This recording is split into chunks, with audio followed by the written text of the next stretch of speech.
Y esa es la presentación para Rodrigo Miró, en un hecho muy triste, que él lo cubrió con imagen y que hoy tiene un desenlace doloroso y que a las 15 horas todavía mucho más.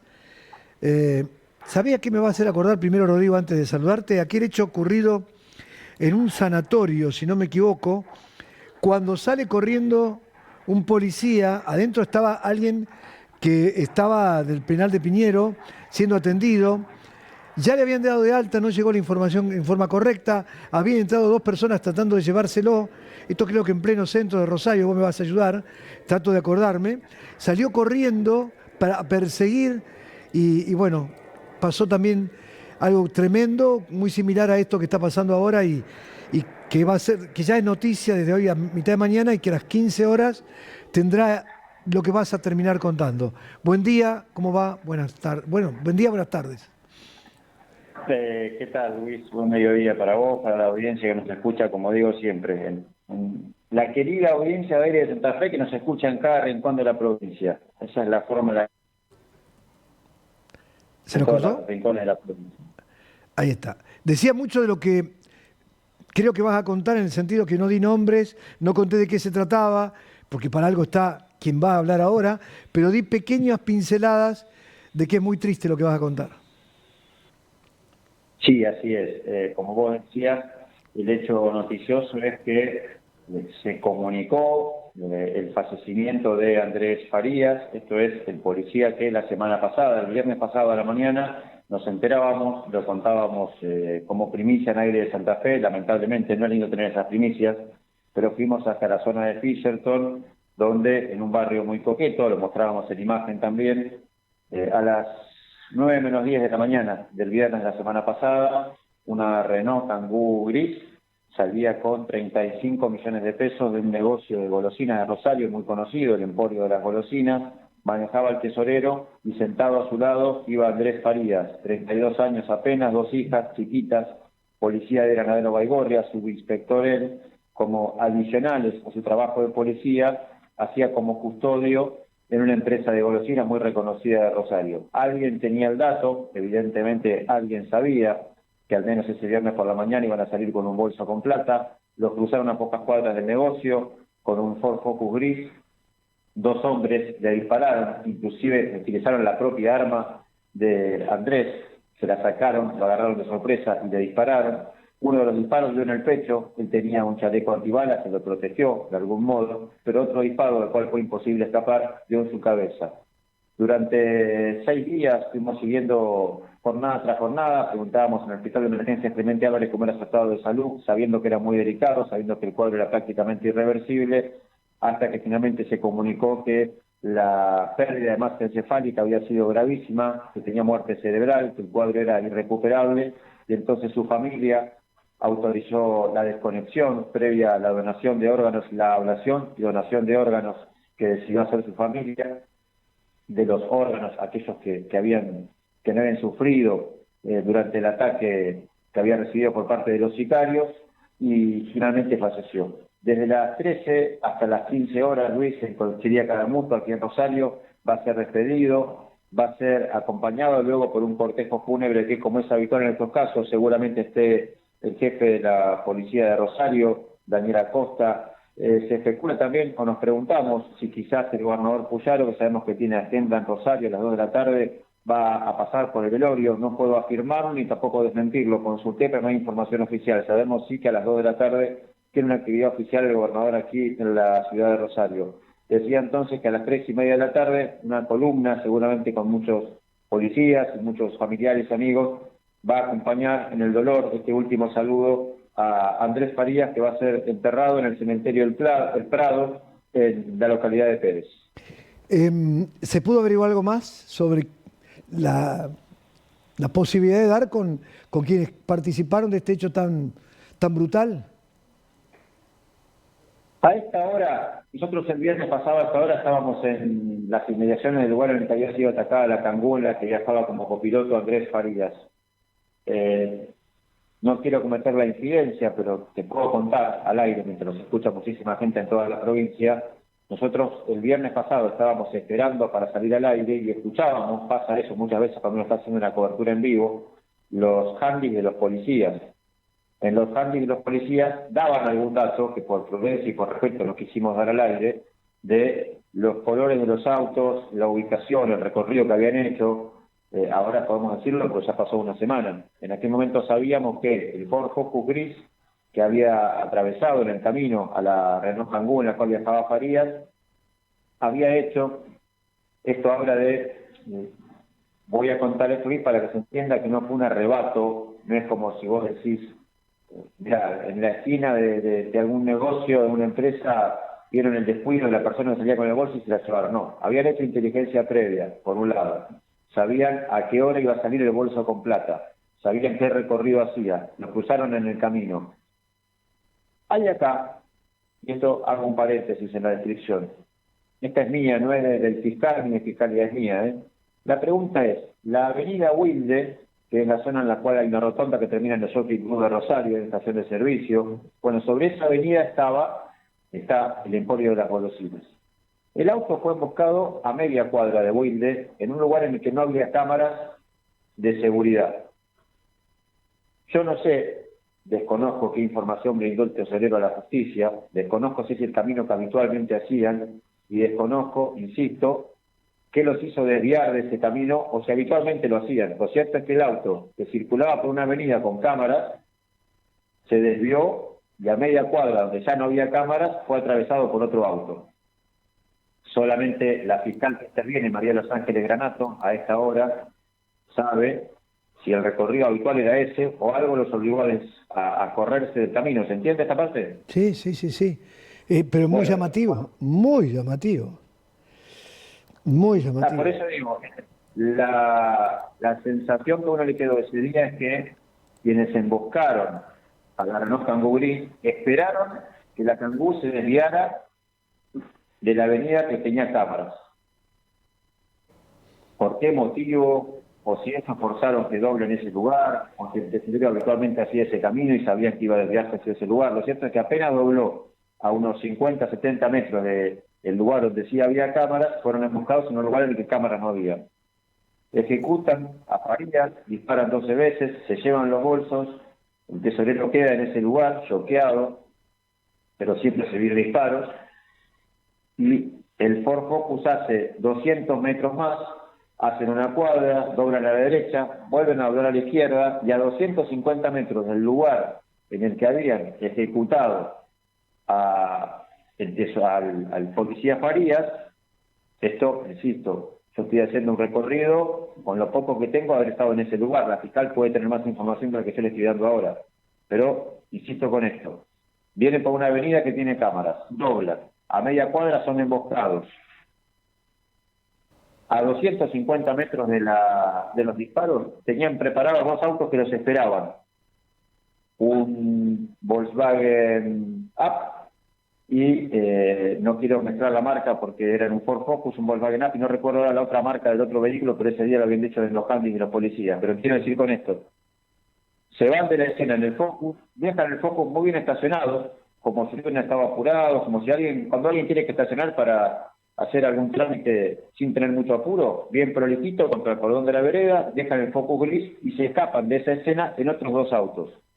Toman la avenida Mendoza en sentido inverso al que venían, hacen la circunvalación y se van por circunvalación hacia el sur. Ese es el último rastro que, insisto, escuchando los handys de los policías el viernes pasado al mediodía, teníamos como información. En ese momento, por prudencia y para no entorpecer la investigación, no lo dijimos al aire, pero el viernes pasado al mediodía la policía estaba buscando con desesperación, porque uno de ellos había sido la víctima del hecho, a dos autos con características que daban en ese momento que habían escapado por circunvalación hacia el sur. Sabíamos también que ese Ford Focus gris que habían utilizado como primer vehículo para la emboscada había sido robado 3 días antes. Es decir, robaron un auto que iban a después usar para robar y tenían información de inteligencia sabiendo que ese día, a esa hora, salía un bolso con plata. Y después usaron otros dos autos. Yo cuando pregunté si era el micrófono a esa hora, pregunté el viernes pasado al mediodía si ya sabían si esos dos vehículos que también habían usado eran también robados. Y lo que me dijeron en ese momento era que en las cámaras que se veía salir por circunvalación, se veía que eran ellos los que habían asaltado al policía Faría y al tesorero, pero no se les terminaba de ver la patente, por eso no podían buscar en ese momento en el sistema de patentes para saber si tenían pedido de captura. Oficialmente hasta ahora la Fiscalía no dio más información sobre el hecho, por lo tanto no sabemos si esos dos vehículos también eran robados. Uno supone que sí, en estos casos cuando usan un vehículo para una balacera, es un vehículo que ha sido robado, a veces lo enfrían durante algún tiempo, otras veces, como en este caso, es robado y a los 2 o 3 días vuelto a utilizar para otro hecho. Una pregunta clave. ¿Habitualmente hacían ese trabajo de llevar el dinero, que era mucho, menos o poco más que lo que llevaban, al mismo banco y lo hacían en ese horario, cerca del mediodía? Otras veces ha pasado que los titulares de la empresa, que es, por ejemplo, recuerdo, lo cubrimos con vos en vivo para ir de Santa Fe, cuando se acuerdan cuando le asaltaron intentaron asaltar la familia Ropuzzo, los familiares de Lionel Messi, Sí, lo recuerdo, sí, claro. Que, que estaban yendo hacia un banco, hacia el Banco sí, Macro. que se Bueno, pusieron apareados y había un semáforo ahí cerquita y fue también... Que quedó el auto detenido, vos estuviste dando vuelta alrededor del auto, me acuerdo. bueno, esa vez, obviamente con las contradicciones que genera, saber que hoy en día mover mucho dinero en efectivo es un riesgo, pero bueno, esa vez creo que era la prima de Antonella Ropuzzo, contaba, inclusive con cierto, esto, bueno, sí, la verdad que nos arrepentimos de haberlo hecho, pero estábamos sacando plata, íbamos a tal banco, lo hacemos tal día. En este caso, la semana pasada, Luis, cuando fue el hecho, quien había estado al lado del policía que había sido acribillado, sentado en una silla, recuerdo, le prestó una silla a un vecino y estuvo durante toda la cobertura nuestra sentado en ese lugar con su mujer al lado que nos pedía, por favor, no se acerquen, mi marido no quiere hablar. Era el tesorero que no quiso dar información. Cuando estábamos haciendo la cobertura y esperando que hablara o la policía o el fiscal, llegó el titular del negocio, el Emporio de las Golosinas, y ante la consulta periodística tampoco quiso hablar ni dar mucha información sobre si ese era un recorrido habitual, sobre si ese era el dinero que sacaban los viernes, si era todos los días. Lo cierto es que alguien sabía a esa hora que más de 30 millones de pesos eran sacados en efectivo por ese recorrido, con ese vehículo, y por eso los emboscaron. Hoy, una semana después, el único cambio informativo es que la víctima de aquel hecho, el policía, falleció. Luego no tenemos mayor información sobre si saben quién actuó, si los tienen ubicados, si va a haber allanamientos. Uno estima, por lo poco que pudo sondear todos estos días, que del gobernador Puyaro para abajo, pasando por el ministro de Seguridad, pasando por el jefe de policía, pasando por los propios compañeros del policía que ahora tenemos que decir que fue asesinado, y todo lo que hace al MPA, sabemos que es de máxima prioridad. Tenemos también una ciudad que, si bien pasó luego el hecho que también contamos, el yerno de Guille Cantero, no tiene, como pasaba Luis hasta hace no tantos meses, yo recuerdo que ha habido momentos de guardia en la que algún fiscal que estaba a cargo del área de homicidios tenía que ceder su turno a otro fiscal porque se saturaba la fiscalía con los homicidios. ¿Recordás eso? Sí, claro, todos los días pasaba. Digo, a veces un fiscal que quedaba de guardia durante el fin de semana en la división de homicidios tenía que cederle su guardia a otro colega porque tenía 3 o 4 homicidios el mismo fin de semana. Bueno, en este caso no hay tantos. Digo, ha habido uno que estamos contando, ha habido otro que es el del yerno de Guille Cantero, que fue el martes por la noche, pero se puede afectar la totalidad del personal a este caso porque no hay tantos casos justamente. A mí lo que me decían en las últimas horas, cuando yo pregunté, cuando estaba todavía con vida el policía Farías, es que para preservar a la investigación no podían dar detalles, pero que había una línea muy avanzada de la investigación sobre quién podría haber sido y que en cualquier momento podría surgir como novedad algún allanamiento o medida para encontrar a quienes fueron. Concretamente, a esta hora no hay ningún detenido, ni supimos de ningún allanamiento que haya intentado buscarlo. La pregunta es, ¿por qué? Yo sigo tu diálogo, ¿eh? ¿Por qué no le cruzaron el auto y apuntaban? ¿Por qué dispararon solamente contra el policía? estaba al lado. Un disparo podía haberle rozado, aunque sea o no, la persona que estaba conduciendo el auto. Ahí hay cositas que, bueno, uno entra a preguntar y no está no es que estoy diciendo esto o lo otro, digo, trato de pensar. Porque todo es como para. No me cierran algunas cosas. Y el tema de que justo es donde no había cámaras, son cuestiones que. La dinámica de tener dos autos listos para escapar, evidentemente había un trabajo de inteligencia enorme, pero ¿por qué van tan directo al policía? Ahí es vos me decís, bueno, es la custodia. Claro, será el único que podía repeler el ataque, sí, digamos. pero se te va, a ver, ¿qué puntería? Sí, sí, sí. Es decir, decisión hay apenas un hombre de diferencia entre el conductor y la persona que está sentada al lado. Bueno. A ver, Luis, Cata, con la prudencia del caso, porque estamos al aire, nos escucha mucha gente, no estamos en la sobremesa de un asado, a uno le darían ganas de preguntarse también algunas cosas en la línea de lo que vos decís. O hubo mucha puntería, imaginemos, yo nunca estuve en el medio de un tiroteo y mucho menos en un tiroteo dentro de un vehículo, pero imagino que no es fácil cuando vos tenés que sacar 1 o 2 bolsas con dinero de una Kangoo que viene en movimiento, que la haces frenar a la fuerza y tenés que actuar en 10, 12, 15 segundos, no más que eso, porque enseguida va a llegar alguien seguramente, si llaman al 911, sabían a dónde estaban los bolsos, sabían, como dijo Cata, quién podía repeler el ataque, de hecho le sacaron el arma al policía, pero lo cierto es que, premeditadamente o no, el tesorero que venía manejando resultó indemne a este ataque con 12 disparos, con varias vainas que quedaron servidas en el piso. Esto que voy a decir ahora no es presunción, es información. El testigo de ese ataque fue él. O sea, quien pudo brindar la mayor información a la fiscal que entiende en el caso, Granato, sobre cómo fue el ataque es el tesorero. ¿Qué dijo el tesorero ante la fiscal? No lo sabemos.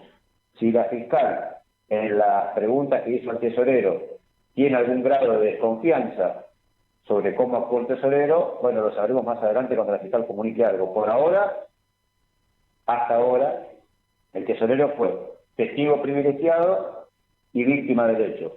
Si hay otra cosa informativamente, lo sabremos después. Bueno, un tema más allá de todo tristísimo porque hay una vida que ya no está, hay 2 nenas que no tienen papá, hay una pareja que lo va a extrañar a horrores, hay hermanos, hay mamá, hay papá de este chico y hay una comunidad policial que está llorando la vida de un compañero de trabajo que a las 15 horas lo van a despedir. Uno puede hablar y hablar, pero que me sumo acá periodísticamente porque ha sido motivo de charla con fuentes vinculadas a la policía, que en estos días siempre uno habla con fuentes de distintos lugares, fuentes judiciales, fuentes policiales. La pregunta que se hacían también en estas horas, en estos días, es, bueno, quien trabaja, no sé, por ejemplo, los docentes puede ser que hagan doble turno. En distintos trabajos pasa que uno para completar el salario haga un trabajo adicional al que venía haciendo. Bueno, en este caso se trata de un policía que, subinspector de la comisaría de Granadero Baigorria, decidió hacer un trabajo adicional al suyo en estas condiciones, exponiéndose quizás a correr riesgo su vida al ir como custodio de un vehículo particular que llevaba 40 millones de pesos en una Kangoo. La primera pregunta también es hacer a los empresarios, a quien contratan como adicional ese personal policial. ¿Ese dinero no debería trasladarse de otra forma, en un camión de caudales, por ejemplo, o vía virtual? Absolutamente. Es arriesgar demasiado, es mucho dinero. Y ahí está la pregunta, si esto lo hacían habitualmente. Habitualmente, con el movimiento que tiene una empresa como esto, dinero se juntaba. Ahora, con el dinero que se junta en una empresa de golosinas, ¿no hay un sistema de llevarlo de otra forma? Porque este chico estaba contratado. No es que era el primer día que lo hacía. Claramente no era el primer día. Otra pregunta más. ¿Y vos no podés invertir un dinero cuando tenés tanto dinero para llevar, para generar, no tranquilidad solamente para ustedes, para los dueños de la empresa, para decir, bueno, olvidemos, no, esto no lo hacemos nosotros, porque también, ¿sabes qué? El que estaba pasándola mal, todo se supone, es el gerente. El gerente hubiera podido morir también. Es todo muy para investigar. No sé si en Santa Fe, imagino que debe pasar, Luis, en las otras ciudades de la provincia. En Rosario muchas veces pasa que estás caminando por algún rincón de la ciudad y en algún rapipago, por ejemplo, en algún momento para un camión de caudales, se baja con una ametralladora fuertemente armado y baja a buscar la recaudación, pero con una empresa que tiene un servicio preparado para eso. Qué tremendo esto, qué triste. Gracias por este informe, al final terminamos charlando y seguramente en algún momento, dentro de un par de meses o semanas o más allá, tendremos alguna respuesta y de lo que dijimos hoy, algo seguramente tendrá que ver con lo que se resuelva. ¿Cómo está el día? Hermoso, ¿verdad? Lleno de cielo celeste.